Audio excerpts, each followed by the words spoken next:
Hello students, welcome back to your physics class. I hope you all are good. In the previous video we have started revision of chapter first matter, but from today we are going to revise chapter second physical quantities and measurement because this chapter is in syllabus for test and I want to clear all the concepts of this chapter to all of you, and we will complete the pending first chapter after this chapter. So let's start with the first topic, that is measurement. Measurement is the process of finding or determining the magnitude of a physical quantity. Magnitude means value and physical quantity means the quantity that can be measured. Means कि ये process है और it is an act to finding or to determine the magnitude of a physical quantity. Because as we know, when we are going to buy anything from the market, then the grocer firstly measures the amount or the quantity of matter or the quantity of that object, and after that he will hand over the things or the objects to us.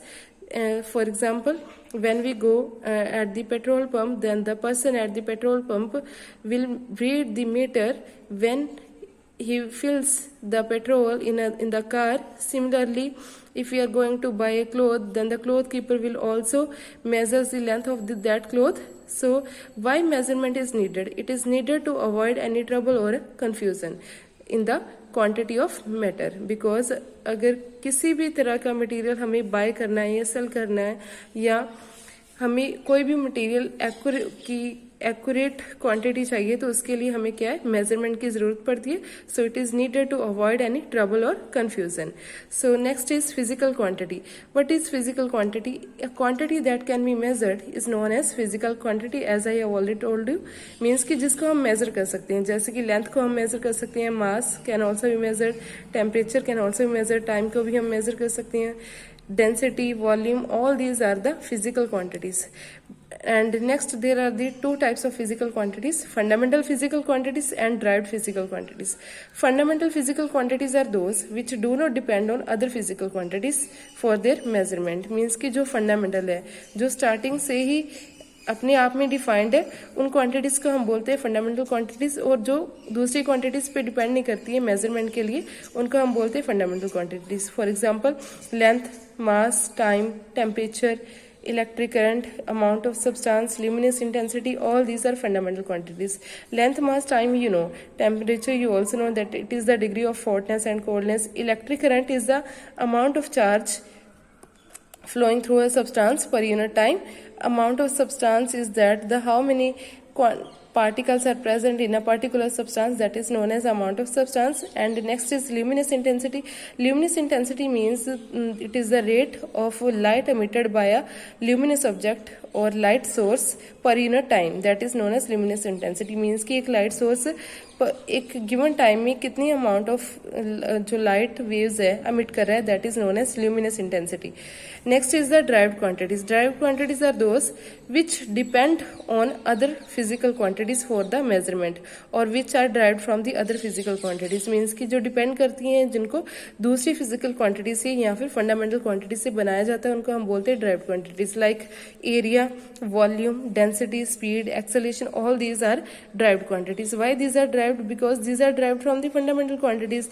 As we know, the fundamental quantities are these. So from these, which quantities are derived? That are known as derived quantities. For example, area is derived from length, because as we know, area is equal to area of rectangle. If we talk about area of rectangle, then it will be equal to length into breadth, and breadth is also length. So we can say that area is a derived quantity which is derived from fundamental physical quantity, that is length. Similarly, volume is also described in terms of length. Density is equal to mass per unit volume. Means कि इसमें जो मास और volume है दोनों include हो रहे हैं, और जो वॉल्यूम है अल्टीमेटली लेंथ से बन रहा है, तो इसलिए हम कह सकते हैं कि density is also fundamental derived quantity. Speed is equal to distance per unit time, and as we know, distance is length and time is also fundamental physical quantity. So both are fundamental quantities. So speed is a derived quantity because speed is derived from distance and time. Similarly, acceleration is equal to speed or velocity over time. So acceleration is also derived from other quantities, so it is also derived quantity. So this is about physical quantities. Next is the units for measuring physical quantities, because अगर हमें किसी भी quantity को major करना है तो उसके लिए एक यूनिट होती है and which is accepted all over the world and that we will read further, that are known as international system of units. Because अगर हम मास को मेजर करते हैं तो उसके लिए हम यूनिट यूज करते हैं किलोग्राम, लेंथ के लिए हम यूज करते हैं सेंटीमीटर्स, मीटर्स, किलोमीटर्स, और टाइम के लिए हम यूज करते हैं सेकेंड्स, टेम्परेचर के लिए हम यूज करते हैं केल्विन। तो it means that every physical quantity is expressed in terms of a known quantity called unit, and to express any physical quantity we need to determine firstly the magnitude of physical quantity and second is the unit of physical quantity. Means how we can define unit. Unit क्या है? Unit is the magnitude of a physical quantity. किसी quantity का जो magnitude है, magnitude के it is not on the magnitude directly, it is that thing which is related or which is written with the magnitude of a physical quantity. This is not the magnitude of physical quantity, it is written with the magnitude of a physical quantity. Because if we want to measure any physical quantity, then we need two things. First, the magnitude of physical quantity, and second is the unit of physical quantity. It is the number of times of magnitude of a physical quantity. We can write it is the number of times of magnitude of a physical quantity. For example, जैसे कि एक body है, उसका मास क्या है 10 kg। यहाँ पर जो 10 है, यहाँ पर हम इसको 10 लिखेंगे, यहाँ पर जो 10 है it is representing the magnitude of physical quantity and kg is representing the unit of that physical quantity.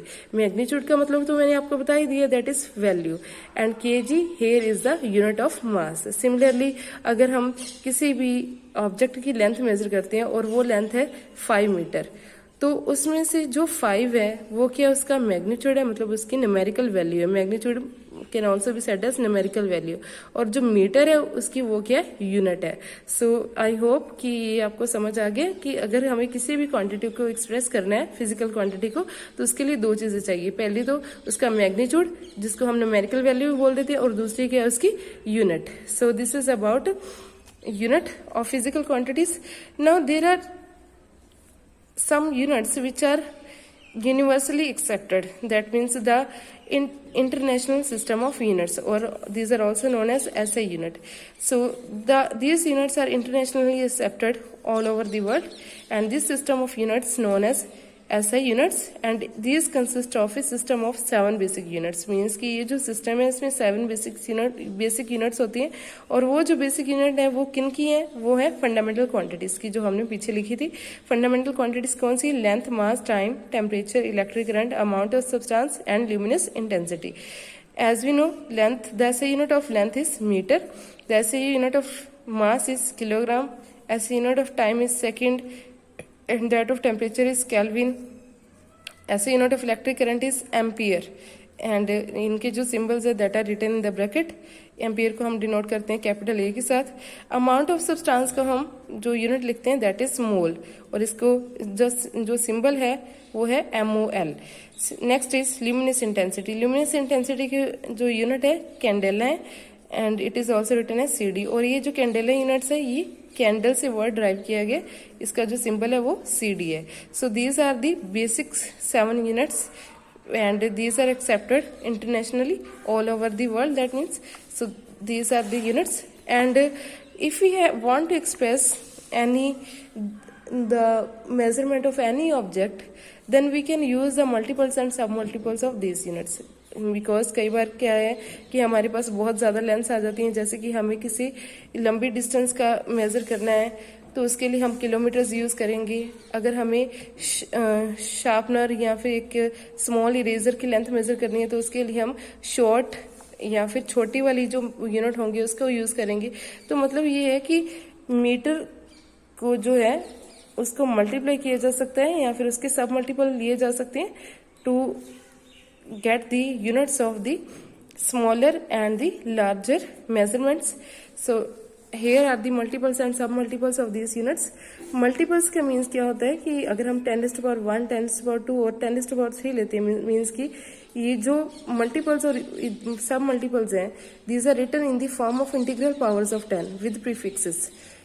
Multiple में क्या होता है कि पावर ले रहे हैं हम 10 की इंटीग्रल पावर, और कौन सी इंटीजर है, पॉजिटिव इंटीजर है, मतलब कि पॉजिटिव पावर अगर हम ले रहे हैं that are known as multiples, and submultiples are those in which we take the negative powers of tens. So these are known as multiples and these are known as the sum multiples, and these are written in the form of integral powers of 10 with the prefixes hecta, kilo, milli. जैसे कि अगर हम small length major करते हैं जैसे eraser की, तो उसके लिए हम यूज करेंगे milli, because milli is equal to 10⁻³ that means we will write the length of the eraser in millimetres. तो मिली जो है उसके साथ प्रीफिक्स है, किसके साथ, मीटर के साथ। प्रीफिक्स का मतलब क्या होता है, जो नाम के पहले लगता है। तो मिली जो है मीटर से पहले लगेगा, उसका हम बोलेंगे millimetre, that is prefix. And अगर हमें एक लॉन्ग रूट की डिस्टेंस मेजर करनी है, लेंथ मेजर करनी है, तो उसके लिए हम यूज करेंगे kilo. That means kilo is a prefix that is used with metre to find out the length of the long distances, और किलो का मतलब होता है 10⁻³ सिमिलरली हेक्टा मीन्स 100 और 10⁻², that is also used with meter, that is known as hectameter. Here hecta is the prefix which is written earlier than the meter. So these are known as the multiples and sub multiples. You already know there are other sub multiples and sub multiples like micro, decimeter and others also. Next is measurement of length. How we can measure length? Firstly, we will define what is length. This is the definition of length. The distance between two end points or extreme points of an object is called length. जैसे कि हमारे पास एक long rod है इस तरह से, और इस जो लेंथ है इसकी वो हम किस तरह से डिफाइन करेंगे, ये इसका एक एंड पॉइंट है जिसको हम एक साथ लिख लेंगे, और ये इसका दूसरा एंड पॉइंट है that is written with B. तो इन दो पॉइंट्स के बीच की जो डिस्टेंस होगी, ये जो दो एंड पॉइंट्स है, ये एक्सट्रीम पॉइंट्स है, that is known as length of the this rod. So length is the distance between two end points or two extreme points of an object, and various instruments are used or for finding the length of the objects. For example, जैसे कि हम class में major use करते हैं ruler, जिसको हम scale भी बोलते हैं, उस पे 15 सेंटीमीटर और 30 सेंटीमीटर्स की मार्किंग्स होती हैं। सिमिलरली जो क्लॉथ कीपर है या फिर जो टेलर है वो मेजरिंग टेप और मेजरिंग रोड यूज करते हैं to measure the lengths of the daily life materials. And अगर हम लैब्स में बात करें तो जैसे कि हमें शॉर्ट लेंथ्स मेजर करनी होती है, तो उसके लिए हम यूज करते हैं दो instruments that are known as vernier callipers and screw gauge, that we will show you in the labs. So these are the some instruments that are used for measuring lengths that can be short or large lengths. Next is there are some units for measuring length, because as we know the SI unit of length is meter, but जो metre के अलावा है और भी units हैं जो कि larger units होंगी और कुछ स्मॉलर यूनिट्स होंगी। First is the centimetre. 1 centimetre is equal to 0.01 metre. This is the relation between different units of length. पहले हम सेंटीमीटर को हम मीटर में लिखेंगे। 1 centimetre is equal to 0.01 metre, और we can say that 1 metre is equal to 100 centimetre. Similarly 1 millimetre is equal to 0.01 millimetre, और 1 metre is equal to 1000 millimetre. Next is unit is kilometre. 1 kilometre is equal to 1000 metre, और 1 metre is equal to 1/1000 metre. Because अगर हम इस 1000 को दूसरी side transpose करें तो that will be divided by this 1 kilometre. So 1 metre will be equal to 1/1000 kilometre. So here centimetre, millimeter are the smaller units of length, but kilometer, inch, foot are the larger units of length. Inch को हम represent करेंगे IN के साथ, and 1 inch will be equal to 0.0254 metre, और 1 metre is equal to 39.3701 inch. Foot is equal to, और feet can also be written as it is equal to 0.3048 metre. और अगर हम मीटर की वैल्यू निकालें तो ये जो 0.348 है इस साइड शिफ्ट हो जाएगा और डिवीजन में आ जाएगा, then we will get 3.28 feet, that is equal to 1 metre. So by transposing 1 unit to the other hand of the equality, we can find out the value of the other unit. So I hope this concept is clear to you. Thank you.